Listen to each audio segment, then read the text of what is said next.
నమస్తే, welcome to real estate TV. So ఇవాళ మన రియల్ ఎస్టేట్ టీవీతో మేడ్చల్ అండ్ మల్కాజ్గిరి జిల్లా డిస్టిక్ రిజిస్ట్రార్ చిట్టిమల్ల అశోక్ కుమార్ గారు ఉన్నారు. సో ఆయన ఈరోజు మనకు చాలా టైం ఇచ్చారు. ఎందుకంటే ఇప్పుడు తెలంగాణ స్టాంప్స్ అండ్ రిజిస్ట్రేషన్ వ్యవస్థలో చిన్న మార్పులు జరిగినాయి. స్లాట్ బుకింగ్ విధానం ద్వారా వ్యవసాయేతర భూములు అంటే ఫ్లాట్స్ కానీ, ఓపెన్ ప్లాట్స్ కానీ, ఇండ్లు కానీ, విల్లాసు ఇలాంటివన్నీ రిజిస్ట్రేషన్ చేయడానికి స్లాట్ బుకింగ్ పెట్టారు. సో ఏంటి స్లాట్ బుకింగ్ ఏంటి, దీనివల్ల లాభం ఏంటి, ఎవరైనా రిజిస్ట్రేషన్ చేసుకునే వాళ్ళు ఏ విధంగా అప్రోచ్ కావాలి స్లాట్ బుకింగ్, ఈ విషయాలను తెలుసుకుందాం. సార్ నమస్తే. నమస్తే అండి. తెలంగాణ స్టాంప్స్ అండ్ రిజిస్ట్రేషన్ డిపార్ట్మెంట్లో ఏదైతే మొన్న జూన్ 2 తారీఖు నుంచి అన్ని సబ్ రిజిస్టర్ ఆఫీసులో స్లాట్ బుకింగ్ విధానం పెట్టారు.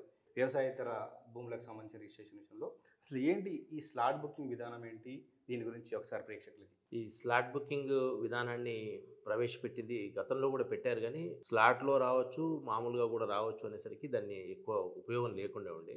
ముఖ్యంగా స్లాట్ విధానం ఏంటంటే పబ్లిక్ కన్వీనియంట్, ఓకే, ప్రజలకి ఏది బాగుంటుంది అనే ఉద్దేశంతో పెట్టినటువంటిది. మొదటగా ఏప్రిల్ 10వ తారీఖు రోజు ప్రయోగాత్మకంగా స్టార్ట్ చేయడం జరిగింది. అప్పుడు స్లాట్ ద్వారా 10:30 నుంచి 5 గంటల వరకు ఒక్కొక్క సబ్ రిజిస్ట్రారు 48 స్లాట్లు అంటే 48 దస్తావేజులు రిజిస్ట్రేషన్ చేయొచ్చు అని చెప్పేసి పెట్టడం జరిగింది. 5 తర్వాత 6 వరకు ఒకవేళ ఎప్పుడైనా అర్జెన్సీ ఉంటే, ఇంకా ప్రయోగాత్మకంగా ఉంది కాబట్టి ఒక వాకిన్ అని ఒక 5 డాక్యుమెంట్ చేసేందుకు అవకాశం ఇచ్చారు. అట్లా ఏప్రిల్ 10 తర్వాత మే 12 2 విడతలుగా 47 ఆఫీసులలో ప్రవేశపెట్టడం జరిగింది. ఈ స్లాట్ విధానాన్ని ప్రవేశపెట్టిన తర్వాత ఎక్కడా చిన్న డిస్టర్బెన్స్ లేకుండా అసలు టెక్నికల్గా కానీ, పబ్లిక్ కానీ, ఎవరికి ఎంప్లాయీస్ కానీ అందరికీ అనుకూలంగా ఉండి చాలా సాఫీగా అయ్యేసరికి మొన్న జూన్ 2 నుంచి మిగతా 97 అంటే మొత్తం 144 ఆఫీసులు రాష్ట్రంలో ఉంటే 144 ఆఫీసుల్లో కూడా ఇప్పుడు స్లాట్ విధానం నడుస్తుంది. సార్ ఇప్పుడు స్లాట్ అంటున్నారు సార్, ఒక వ్యక్తి ఏదైనా ప్రాపర్టీ రిజిస్ట్రేషన్ కోసం డాక్యుమెంట్ రైటర్ దగ్గర డాక్యుమెంట్ రెడీ చేసుకుంటాడు. సో రెడీ చేసుకున్న తర్వాత ఈయన ఏ విధంగా స్లాట్ బుక్ చేసుకోవాలి, అందులో ఏమేమి డీటెయిల్స్ అడుగుతుంది? డాక్యుమెంట్ తయారు చేసుకున్న తర్వాత ఆ స్లాట్ బుక్ చేసుకునేటప్పుడే ఈ డాక్యుమెంట్లో ఉన్నటువంటి వివరాలు గతంలో మా ఆఫీస్లో కొట్టేది, తర్వాత పబ్లిక్ డాటా ఎంట్రీ సిస్టంలో బయట పబ్లిక్ కూడా కొట్టుకొని రావచ్చు, దాన్ని ఇండెక్స్ చేసుకొని రావచ్చు. ఇంతకుముందు ఏమో ఆప్షనల్ ఉండే, ఇప్పుడు కంపల్సరీ డాటా అంతా తీసుకొని రావాలి. అది తెలిసిన వాళ్ళైతే పబ్లిక్ డైరెక్ట్ కూడా చేసుకోవచ్చు. ఎప్పుడో ఒక డాక్యుమెంట్ చేసుకుంటారు కాబట్టి అదంతా మళ్ళీ తెలుసుకోవడం ఎందుకు అని ఎవరైనా రైటర్స్, ఫెసిలిటేటర్స్ దగ్గరికి పోయినట్టయితే వాళ్ళు దాని డాటా మొత్తం ఫీడ్ చేసి తీసుకొస్తారు. ఆ డాటా మన దగ్గరికి వచ్చిన తర్వాత మళ్ళీ ఒకసారి, ఇది స్టార్టింగ్ కాబట్టి ఒకసారి చెక్ చేసుకుంటున్నాము, కానీ మొత్తం డాటా మొత్తం వాళ్ళే ఫీడ్ చేసుకొని వస్తారు. కాబట్టి ఇక్కడ ఎంతసేపటి కూడా టైం సేవింగ్ ఉండాలని. ఒక్కొక్కసారి గతంలో ఏమయ్యేదంటే మా ఇంట్లో వాళ్ళే అనేది, నేను రిజిస్ట్రేషన్ ఆఫీసు పోతే, మీ ఆఫీసు పోతే మేము సాయంత్రం దాకా ఉండాలి అని. ఎందుకు అంటే అక్కడ పోయిన తర్వాత అన్ని డాక్యుమెంట్లు ఒకేసారి వస్తాయి, అందరూ మీద పడతారు, కొంతమంది బతిలాడతారు, కొంతమంది బెదిరిస్తారు, రకరకాల ప్రలోభాలకు మేము లోన్ కావాల్సి వచ్చేది. అట్లా కాకుండా ఇప్పుడు ఏంటంటే స్లాట్ అంటే నీకు 11 గంటలకు స్లాట్ ఉంది, 11 గంటలకు స్లాట్ ఉంటే నువ్వు 11 గంటలకు పోతే 11:15కి నీకు అయిపోద్ది. అసలు మేము ఒక 8 నిమిషాలకు ఒక డాక్యుమెంట్ చేయాలని పెట్టుకున్నాం. నిజం కూడా ఏంటంటే ఆ ఎవరి టైంకి వాళ్ళు వస్తే ఈజీగా అయిపోతుంది. డాక్యుమెంటు ఇంతకుముందు స్కానింగ్ చేయాలంటే మళ్ళీ ఇవన్నీ సాయంత్రం దాకా ఉండి సంతకాలన్నీ చేసుకొని ఆ తర్వాత తెల్లారి స్కానింగ్ చేసి 2 రోజులకి 3 రోజులకి డాక్యుమెంట్లు ఇచ్చిన దాఖలాలు ఉన్నాయి. అట్లా కాకుండా ఇప్పుడు 11కి స్లాట్ 11, 12 స్లాట్ 12, 1 స్లాట్ 1, అంటే ఏ టైంకి ఆ టైంకి వస్తున్నారు కాబట్టి స్లాట్ ప్రకారం వచ్చిన వాళ్ళకి రిజిస్ట్రేషన్ చేసుకోవడం, వెంటనే దస్తావేజు వెనక్కి తీసుకొని పోవడం కూడా జరుగుతుంది. సో అంత మంచి స్లాట్ విధానం కాబట్టి ఇప్పుడు సక్సెస్ఫుల్గా నడుస్తుంది. అంటే మీరు ఇక్కడ మెయిన్ ఏంటంటే time saving, main focus time saving. రెండోది మీరు అన్నట్టు ఇందాక స్కానింగ్, అప్లోడ్ చేయడము, మీరు వెరిఫై చేయడం అక్కడ ఎవరైతే సబ్ రిజిస్టార్ ఉంటారో. మరి ఇది టైం మీకు సరిపోతుందా సార్? ఇంత టైంలో ఇన్ని స్లాట్ ఉండడంతో సరిపోతుంది. అంటే ఆ లెక్కన అంచనా వేసే ఒక్కొక్క సబ్ రిజిస్టార్ ఎన్ని చేయగలుగుతారు అని చెప్పి ఫస్ట్ 36 అనుకున్నారు. తర్వాత ఈ స్పీడ్ చూసిన తర్వాత మనకి 48 వరకు చేయొచ్చు అనుకున్నారు. సో ఇప్పుడు 10-20 అయ్యే దగ్గర కూడా మనం 48 స్లాట్స్ ఉంటాయి. మనకి అవైలబుల్ ఆఫ్ స్లాట్స్ మనకు 48 కేటాయిస్తాయి. మనం ఒక ఆఫీస్లో పోయినప్పుడు స్లాట్ విధానంలో మనం చెక్ చేసుకోవాలన్నప్పుడు 48 స్లాట్స్ టైం అవ్వబడుతుంది, నువ్వు ఎప్పుడైనా చేసుకోవచ్చు. ఒకవేళ 48 కంటే ఎక్కువ అంటే ఇప్పుడు ఫర్ ఎగ్జాంపుల్ కుత్బుల్లాపూర్ ఆఫీస్ ఉంది, మహేశ్వరం ఉంది, సంగారెడ్డి ఉంది, మహబూబ్ నగర్ ఉంది, కొన్ని చోట్ల మంచిర్యాల ఉంది, కొన్ని ఇట్లా ఏంటంటే ఎక్కువ నెంబర్ ఆఫ్ డాక్యుమెంట్స్ 48 ఎక్కువ అవుతున్నాయి. అటువంటి దగ్గర ఏం చేసిందంటే ఒక సబ్ రిజిస్ట్రార్ని కాకుండా రీడిప్లాయ్మెంట్ ద్వారా ఒకరిని ఇద్దరిని కూడా అదనంగా పెట్టారు. ఫర్ ఎగ్జాంపుల్ కుత్బుల్లాపూర్లో ఒకే సబ్ రిజిస్ట్రార్ ఉండేవాడు, అతను రాత్రి 9-10 అయినా కానీ చేయాల్సి వచ్చేది. ఒకవేళ పెండింగ్ పెడదామన్నా తెల్లారి మళ్ళీ ఉంటాయి. సో అటువంటి కాడ ఏం చేసింది గవర్నమెంట్ ఆలోచించి అసలు ఒక వ్యక్తి ఎన్ని చేయగలుగుతాడు స్టాండర్డ్గా అనేది ప్రయోగాత్మక చూసి 48 చేయగలుగుతాడు. సో అక్కడ 150 దాకా అవుతున్నాయి అనుకోండి. సో 3 సబ్ రిజిస్ట్రార్ని పెట్టారు. ఉప్పల్లో ఉంది, 2 సబ్ రిజిస్ట్రార్ని పెట్టారు. అట్లా మనకు పబ్లిక్ కన్వెంట్ ఏ విధంగా అనేది చూశారు. ఇంకా ఈ స్లాట్ సిస్టంలో ఇంకో తీసుకొచ్చింది ఏంటంటే 2 ఆఫీసులు కలిపి కూడా చేశారు. అంటే for example Champapet Saroor Nagar, Siddipet rural urban, Farooq Nagar, Shad Nagar, ఈ విధంగా వాటిని కూడా కలిపి చేయడం ద్వారా ఏంటంటే ఒక దగ్గర ఎక్కువ ఒక దగ్గర తక్కువ అయితే కూడా ప్రతి సబ్ రిజిస్టార్ కూడా బ్యాలెన్స్డ్గా ఆ 48 చేయొచ్చు. ఇంకా కావాలంటే వాకింగ్ ద్వారా 5 వస్తాయి కాబట్టి మొత్తం 53 చేయొచ్చు. సో ఈ విధంగా 53 ప్రతి వ్యక్తి చేయగలిగేటట్టు ఆ లోపు ఉండేటట్టు చూసి అవసరమైన చోట రీడిప్లాయ్మెంట్ ఆఫ్ సబ్ రిజిస్టార్ చేయడం వల్ల ఇప్పుడు ఎక్కడ కూడా ఆ ఇబ్బంది లేదు, సాఫీగా సాగిపోతుంది. అంటే మీరు ఇందాక ఇప్పుడు చంపపేట సరూర్ నగర్ అన్నారు కదా సార్, జస్ట్ మీరు ఐడీస్ ఒకదానికొకటి కలిపేస్తారా లేకపోతే మొత్తమే ఇప్పుడు కలిపేస్తారా? అంటే ఇప్పుడు ఆ 2 ఆఫీస్లో జ్యూరిడిక్షన్లో ఉన్నటువంటి వాళ్ళు ఆ జ్యూరిడిక్షన్కి సంబంధించిన దస్తావేజు ఎక్కడైనా చేయొచ్చు. కాకపోతే ఎక్కడైనా చేయొచ్చు అంటే వాళ్ళ ఆప్షన్ కాకుండా ఆటోమేటిక్గా మన స్లాట్లో వెళ్ళినప్పుడే అదే సిస్టమే అలాట్ చేస్తుంది. అలాట్ చేస్తుంది లొకేషన్ ఎవరికి ఏదనేది అప్పుడు అలాట్మెంట్ అయిన తర్వాత తెలుస్తుంది.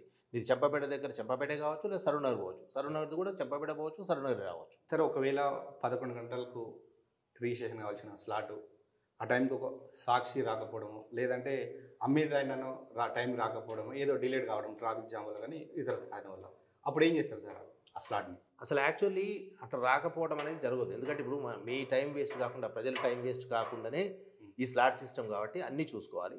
ఒకవేళ అట్లా రాకున్నా కానీ ఆ రోజు సాయంత్రం వరకు కూడా మనకు చేసే అవకాశం ఉంటుంది. కాకపోతే ఏంటంటే ఇతని కోసము మనము 4 గంటలకు వచ్చిండు, సరిగ్గా 4 గంటలకు వేరే వాళ్ళ స్లాట్ ఉంటుంది, వాళ్ళు డిస్టర్బ్ కాకూడదు కదా. కాబట్టి ఏంటంటే ఆ టైంకి వచ్చిన వాళ్ళకి ఇంపార్టెన్స్.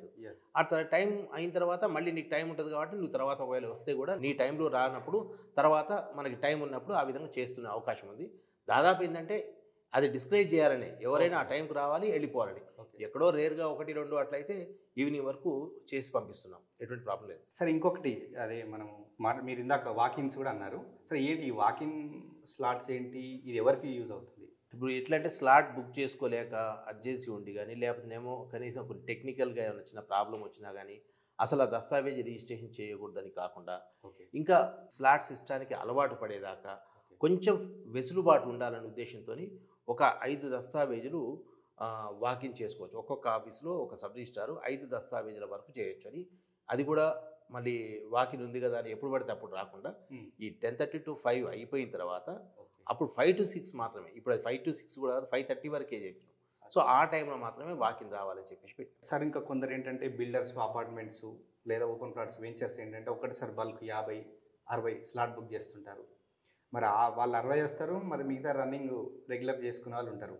అప్పుడేమన్నా మరి మీకు ప్రాబ్లం అయ్యే అవకాశం ఉంటుందో ఒకటే సబ్ రిజిస్టార్ దగ్గర? అట్లా కాకుండా ఈ గ్రూప్ రిజిస్ట్రేషన్ అంటారు దీన్ని. అంటే గ్రూప్ రిజిస్ట్రేషన్ వచ్చినప్పుడు ఇది కూడా ఇంతకుముందు గ్రూప్ రిజిస్ట్రేషన్కి వస్తే ఫీడింగ్ అంతా చేసుకోవాల్సి వచ్చేది.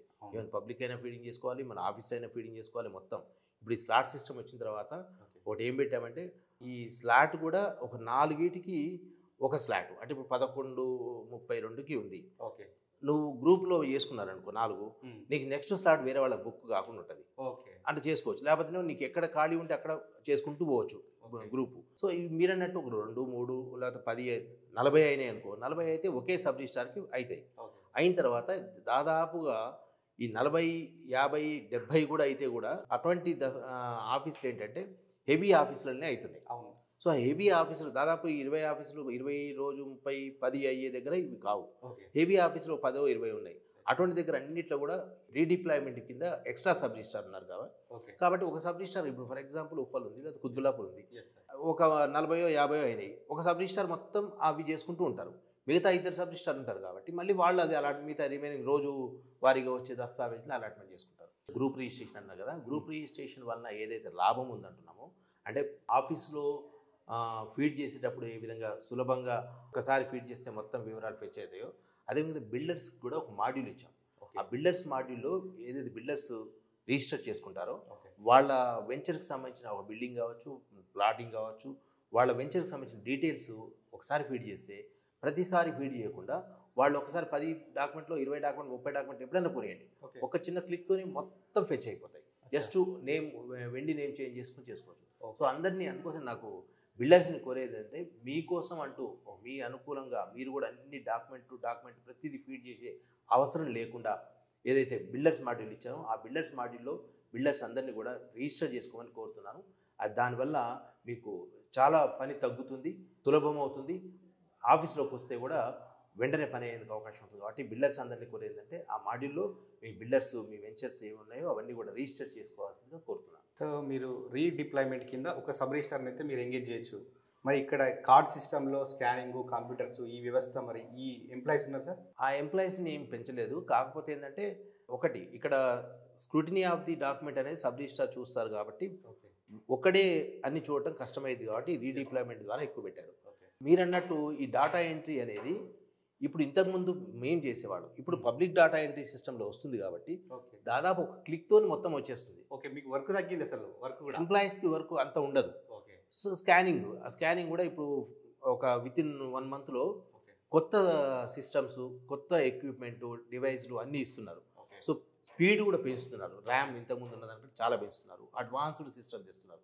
సో దీని ద్వారా ఏమవుతుందంటే ఈ మీరు అన్నటువంటి ఆ ప్రాబ్లం కూడా మేము సాల్వ్ చేసుకోగలుగుతాం. అటువంటి ప్రాబ్లం కూడా ఇంతవరకు ఏం రాలేదు. ఇంతకుముందు 9 దాకా 10 దాకా ఉన్న ఆఫీస్లో కూడా 6 గంటలకి అన్ని కంప్లీట్ చేసుకొని ఇంటికి పోయేటట్టు అయింది.